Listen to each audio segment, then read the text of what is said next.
Today I was talking with a very close friend of mine about triggers and being triggered. And we had a very long conversation regarding what happens when somebody triggers you, somebody that you work with, or you're in a relationship with, which can be either intimate, friendship, or work relation.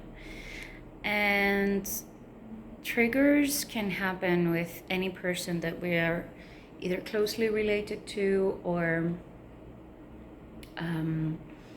a stranger, or even something we watch in the news, online.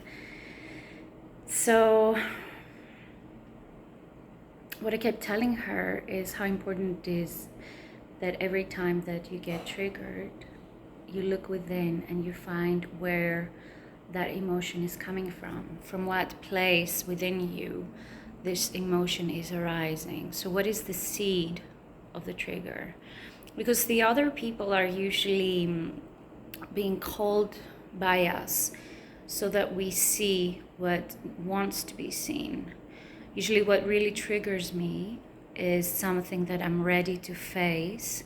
So a part of my psyche is inviting a mirror, which very often is in the form of another human being, to show me that part of me that wants to be seen, wants to be acknowledged, accepted, loved, embraced, and eventually healed, become complete, and then get released in the form of becoming a more holy part of you, a part of your wholeness.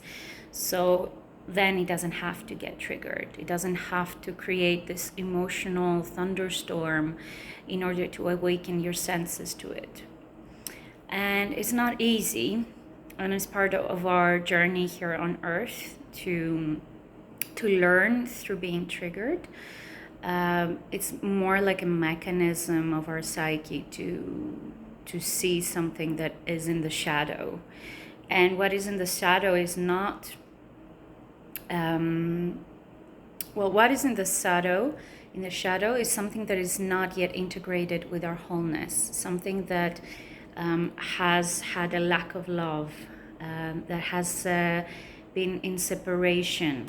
So whatever is in separation is very often in need of becoming whole again, of returning to unity. And being triggered is a call for unity.